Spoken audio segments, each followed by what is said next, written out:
Bismillah ar-Rahman ar-Rahim. Protect us all from Shaitan's evil regime.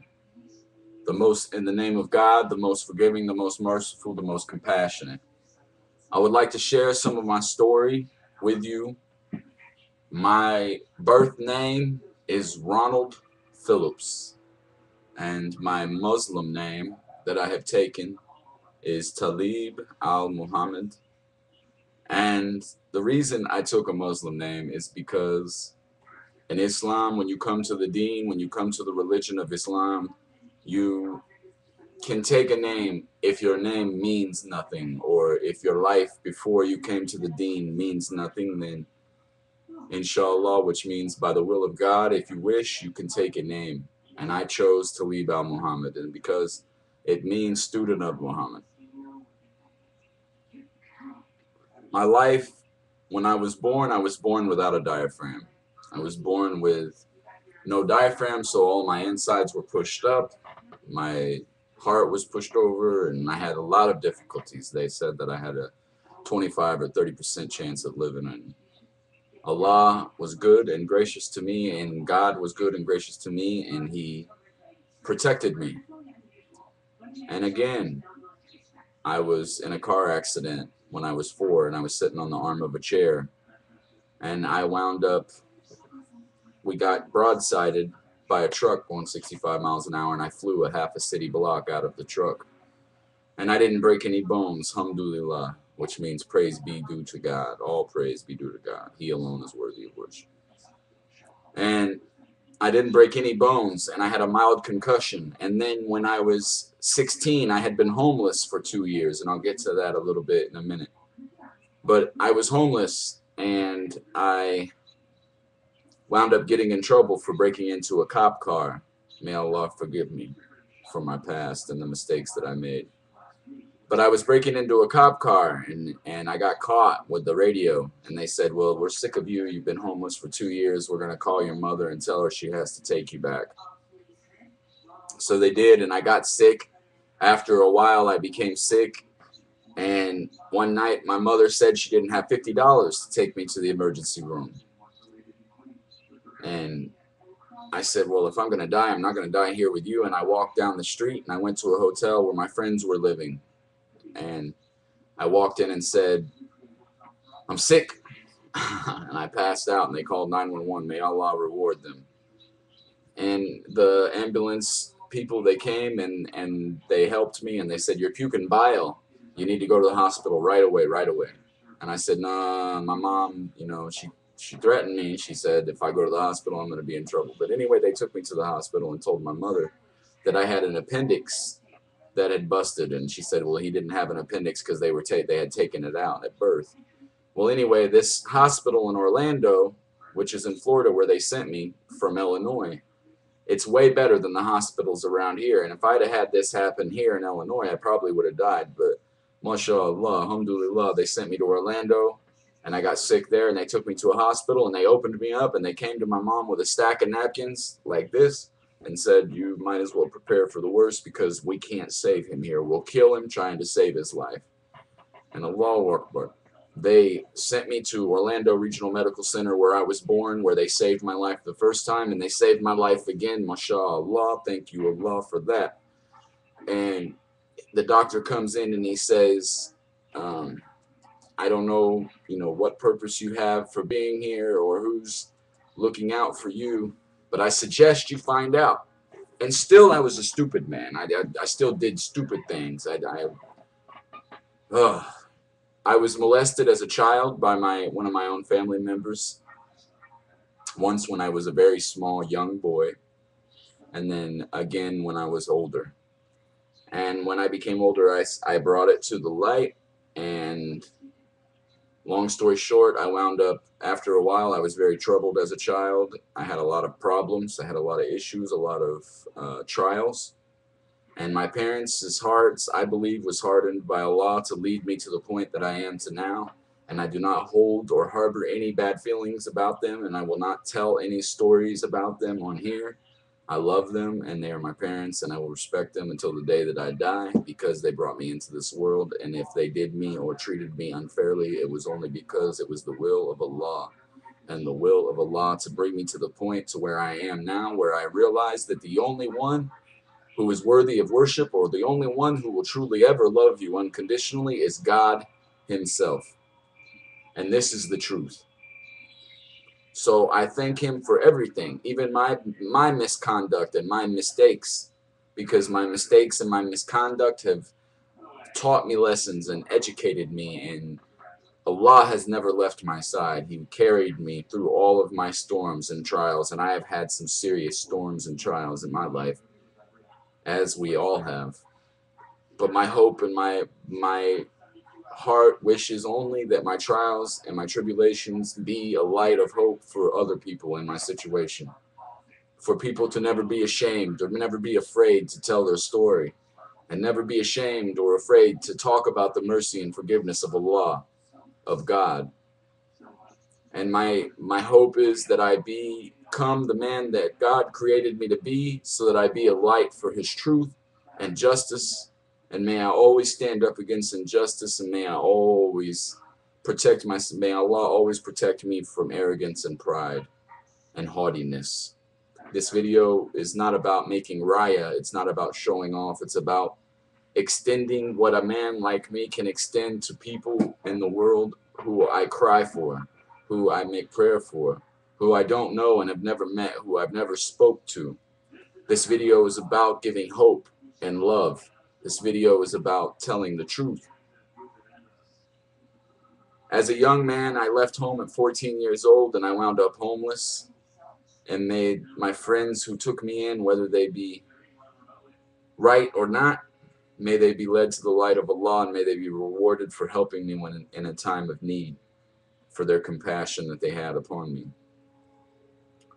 I was running around, and I was selling drugs, and I was breaking into cars, and I was using drugs, and I was having sex, and I was fornicating with women and using them like they were sex objects. And I was not under, I was misguided. I come from a broken home. I was drug addicted, homeless, went to prison twice. I buried my own son, and that story there is still troubling to me, and how can it not be? I miss him. But Allah took him to be with him, and he is with Allah, and that is good enough for me. But the way that happened was, he was born, and I was off and on with my child's mother, and I was a ugly man. I was sleeping with another woman at the same time, and I was selling drugs, and I was using drugs. And when Alex was born, I said, God, please, help me, help me, help me. And I started to cry, and I started to cry, and I said, something's wrong, something wrong. It's never felt like this before. I've had other kids, and something's wrong. And the nurse says, no, nothing's wrong, everything's okay, everything's okay. And I said, no, there's something there. There's something in my heart, something in my spirit tells me that there's something wrong. And I'm crying, I'm bawling hysterically. And I said, hold on, I got to go to the chapel. And I went down to the chapel, and I prayed, and I said, oh God, oh God, oh God, please help me. I said, please make everything okay. I'll stop cheating. I'll stop selling drugs. I'll stop doing drugs. I'll go back to church, and I'll do this, and I'll do that. And alhamdulillah, the baby was born, and the umbilical cord was wrapped around its neck, but it was blue, and he was fine. He was fine. He made it. But after I went home, I continued my actions, and I continued the drugs and the other women and the fighting and saying stupid things and not wanting to hold him as much, even though I knew he was mine. I'd say stupid things like, he's not mine, it's from this other guy, knowing that he is, but only wanting to hurt her because of my own stupidity and because of my own insecurity and injustice, the stuff that I had inside of me. And then I left her about 4 months after he was born, and he died about a month and a half later, and I had to bury my son. And he taught me more in his 5.5-month life than anything else has ever taught me in my life, and I am thankful for Allah for giving me that trial. Do I miss my son? Yes. Do I regret being the type of man that would only adhere to that kind of situation? Yes. Do I regret even still doing wrong after that? Yes. But it is never too late. It is never too late to break the chain.